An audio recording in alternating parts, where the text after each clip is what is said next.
Tony Long joins me now from the World Wildlife Fund. And Tony, you are a Director of Policy, European Policy, and you've held that role for quite a few years. You've seen new commissioners come in. You're listening to the views here at the 8th Forum for the Future of Agriculture. Give me a sense check on what you've heard and seen so far. Well, I think we've been talking about the concept of sustainable development for at least 25 years, almost 30 years, if you go back to the Brundtland Commission and then the big 1992 conferences in Rio and so forth. I sense that something is changing. There's something in the air now where sustainable development is becoming to be more tangible as a concept. And some of the speeches that we've heard here, particularly from someone like Jeremy Rifkin, but also Pavan Sukhdev, they're telling us that agriculture in the future is not going to be the same as it was in the past. And that's not because sustainable development is a good thing. It is, but there's also a necessity in the air, partly to do with the scarcity of resources, the need to cut waste, the need to take advantage of new internet technologies. So there's a change in the air, and I think the 8th Forum, this forum, is capturing something a little bit new and a little bit exciting. When we hear talk around things like sustainable intensification, we talked about that as a theme last year. Do you think that now certainly business is catching up, that that agriculture as a business has to be judged by its environmental performances? Is that the sort of tangible sense? And I suppose that's one question, and the other is how does the policy framework help in terms of binding targets on these things? Because things like the circular economy, for example, it's had its hiccups and problems in terms of being clear on the measurables. The first thing I think we've got to avoid euphemisms and phrases like sustainable intensification. I really I have a hard time with those concepts. In the same way that sustainable development has lost a lot of its meaning. There's nothing more central to agriculture than the natural environment, the water, the soils, the air, the fertility and the sun and all the actual things that bring life to the planet. So environment is not some sort of add-on. It's not some sort of thing, let's look after the environment as something that we do. It's core. And it's core now, and it will be core in the next 20, 30, 40, 50 years. So that's the first thing.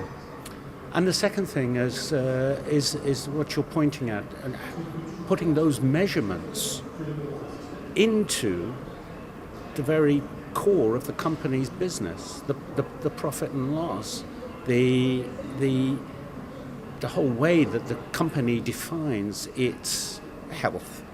That has to do with environment, and there are areas, of course, where new technology, innovation, and we heard some of this discussion of second generation, third generation of biosciences, and that's going to be an interesting area. So it's not just stop and everything goes back to nature. There are going to be developments, but I think measurement of environment is going to be the crucial business of the companies in this sector. And a thorny issue, of course. It will always be controversial. How do you the WWF look at mobilising people, measurable action then? I mean, we look at things like Earth Hour, took a hold. Those sort of things, the fact that we have social media, the fact that we are a more engaged and entwined world in terms of our communications, these things mean that baby steps can actually really mean that we can start walking the distances that we need to. Is that your view? Very much so. I mean, I saw the other day, rather surprisingly and rather pleasingly, that WWF is ranked number 4 in terms of its social media measurements. So we're up there with some of the big UN and Red Cross organizations. So WWF is certainly on the forefront of the social media discussion. You mentioned Earth Hour, and that's a global phenomenon. I mean, people turning off their lights for an hour, starting in Fiji in the very early morning and switching off in San Francisco or Honolulu in the evening. Global campaigning. This is now possible. I mean, this is the age of the internet. This is the age of mass communications. One little thing that we've been doing, and actually not so little here in Europe, is we've been working on something we call the Live Well project, which is a way to try and get people to think about their diets, to look at the possibility of eating less meat. It's not a vegetarian prescription, it's just eating less meat. Changing to include more vegetables, more fresh fruit in the diet.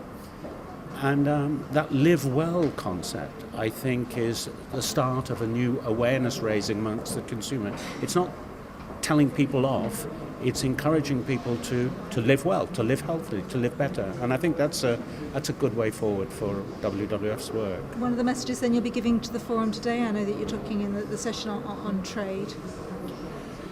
I'll be giving a few messages. I'll be saying that trade, we can do a lot better in trade by making the rules on implementing global environmental laws a much tougher part of trade agreements. So it's not just, oh, I'll trade you this and I'll trade you this. If we're going to really have sustainable supply chains, if we're going to make sure that the palm oil or the soy or the sugar or the cotton is actually grown sustainably, then we'll have to enforce that through trade rules. So that's one of the messages I'll be giving. One other message I'll be giving is don't dress this up as agricultural growth and intensification that we discussed before. I think this is about living more carefully, more respectfully on the planet, being fairer, more equitable, more sharing over resources. That's going to be the new discussion. And that's what I'm going to tell the audience today, that the framing of this discussion is as important as the content of the discussion. Good luck with it. Enjoy it. Thank you very much, Tony Long.